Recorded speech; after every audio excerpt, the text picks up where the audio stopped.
សួស្តីអ្នកនរគ្នាថ្ងៃនេះយើងនឹងមកស្វែងយល់ពី7ប្រភេទនៃ database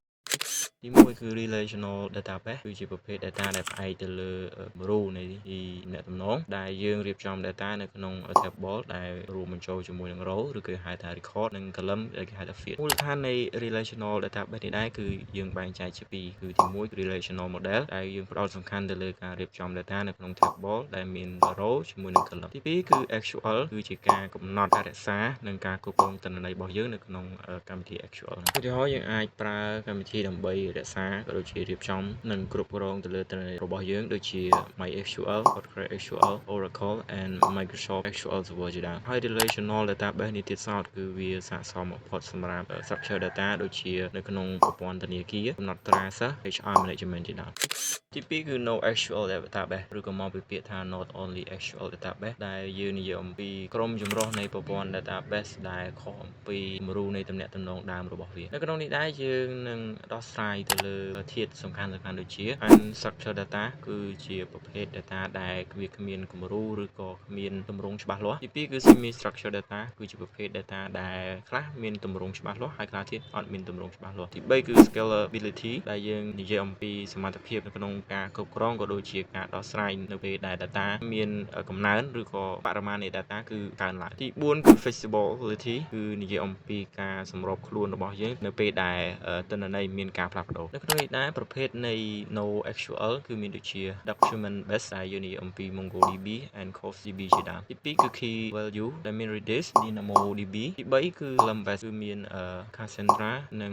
H based ទី4គឺ graph based ដែលយើងនិយាយអំពី Neo4j and ArengoDB ហើយ NoSQL database នេះទៀតសោតគឺវាស័ក្តិសមសម្រាប់ឬក៏យើងអាចប្រើទៅលើ apply ទៅលើ data ដូចជា big data real time app បណ្ដាញសង្គមនិង IoT ជាដើម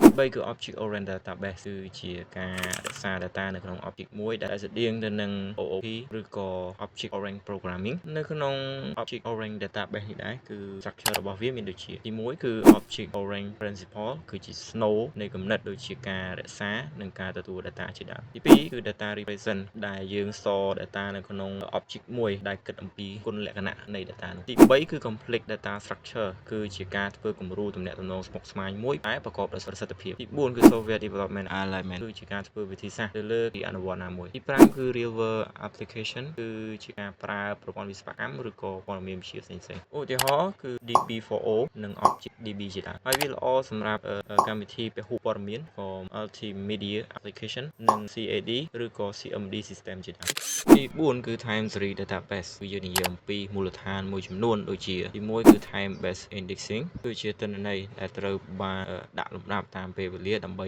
ឲ្យងាយស្រួលក្នុងការទាញយកដែលមានប្រសិទ្ធភាពទី2គឺ hierarchy throughput គឺជាការរចនា throughput សម្រាប់ទទួលយកទិន្នន័យសេរីពេលវេលាជាច្រើនដែលមានបរិមាណធំទី3គឺ aggregation and analysis គឺជាការបូកសរុបនិងមុខងារវិភាគលើពេលវេលាទី4គឺ monitoring system ដែលយើងប្រើសម្រាប់ការត្រួតពិនិត្យទៅលើប្រព័ន្ធនៅក្នុងពេលជាក់ស្ដែងទី5គឺ IoT application គឺជាការ apply ឬក៏ជាការអនុវត្តឧបករណ៍ IoT សម្រាប់ការប្រមូលនិងការវិភាគទិន្នន័យទី6គឺ financial data analysis គឺប្រើសម្រាប់ការវិភាគទៅលើហិរញ្ញវត្ថុតាមពេលវេលានីមួយៗទី5គឺ graph database គឺជាប្រភេទ database ដែលយើង store data ទៅជាទម្រង់ដូចជា node index និងលក្ខណៈសម្បត្តិដែលតំណាងឲ្យនិងការវិភាគទៅលើទំនាក់ទំនងរវាង data point អ្វីទៅគឺជា node អ្វីទៅជា x អ្វីទៅជាលក្ខណៈសម្បត្តិឬក៏ properties node គឺតំណាងឲ្យដូចជាមនុស្សផលិតផលនិងទីតាំងភូមិសាស្ត្រជាដើម x គឺតំណាងឲ្យទំនាក់ទំនងរវាង node ដូចជា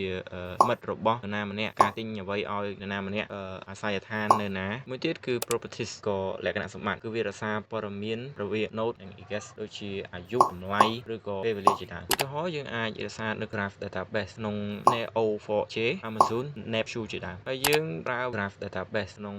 ប្រភេទ data ជា social network ម៉ាស៊ីនណែនាំការរកឃើញការខ្លែងបន្លំនិង graphic នៃចំណេះដឹងជាដើមទី6គឺ spectral database គឺជាប្រភេទនៃ database ដែលធ្វើឲ្យកើនឡើងនៃការរក្សាទុកសំណួរនិងការគ្រប់គ្រងទីតាំងភូមិសាស្ត្រឬក៏ទំហំដូចជាចំណុចបន្ទាត់និងពហុកោណជាដើមវាត្រូវប្រើសម្រាប់តំណាងឲ្យទីតាំងភូមិសាស្ត្រទំហំឬក៏រូបរាងនិងទំនាក់ទំនងនៃទំហំជាដើមឧទាហរណ៍យើងអាចរក្សា spectral database ក្នុង PostGIS ដែលមាន PostgreSQL extension MySQL Spectral Oral Spectral និង Microsoft SQL Server Special និង MongoDB ជាមួយនឹង Geo Special Index ជាដើមយើងប្រើ Virtual Database ក្នុង data ប្រភេទជា mapping ក៏ការរុករកដូចជាប្រព័ន្ធ GPS និងការធ្វើផែនការផ្លូវជាដើមទី2គឺការធ្វើផែនការទីក្រុងដូចជាប្លង់ទីក្រុងការកំណត់តំបន់និងការគ្រប់គ្រងហេដ្ឋារចនាសម្ព័ន្ធជាដើមទី3ការត្រួតពិនិត្យបរិស្ថានគឺជាការតាមដានការកាប់បំផ្លាញព្រៃឈើឬការបំពុលទឹកឬក៏ការបំពុលទៅលើធាតុអាកាសជាដើមទី4គឺសម្រាប់ភស្តុតាងក៏ដូចជាការដឹកជញ្ជូនវាជាការបង្កើតប្រសិទ្ធភាពផ្លូវនិងការតាមដានទ្រព្យសម្បត្តិទី7គឺ Multi Model Database គឺជាប្រភេទ database ដែលគ្រប់គ្រងឬក៏ទៅលើប្រភេទទិន្នន័យច្រើននៅក្នុងម៉ាស៊ីនមូលដ្ឋាននៃទិន្នន័យតែមួយយើងចាប់អារម្មណ៍ទៅលើភាពចម្រុះនៃគំរូ data ដូចជា Older Data Model ដែលវាគ្រប់គ្រងឬក៏ support ទៅលើ model ចម្រុះដូចជា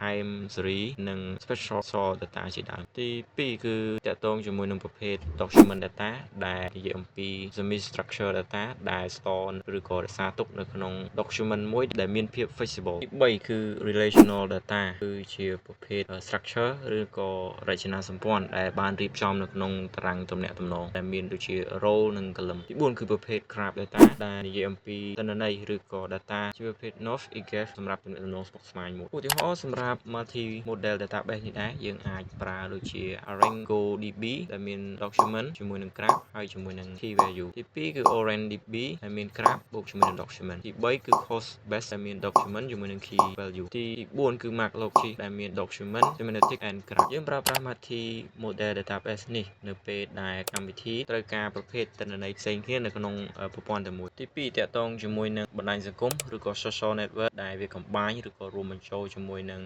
user profile ដែលមានជាប្រភេទ document ហើយវាតាក់ទងជាមួយនឹង graph ជាដើមទី3តាក់ទងជាមួយនឹងវេទិកានីយកម្មអេឡិចត្រូនិកដែលវារក្សាទុកផលិតផលជា document និងប្រតិបត្តិការដូចជា relational និង recommendation មួយចំនួនដូចជា graphic ជាដើមទី4គឺប្រព័ន្ធ IoT ដែលវារក្សាទុកនៅឧបករណ៍ចាប់សញ្ញាឬក៏ sensor ជាប្រភេទ time series ជាមួយនឹង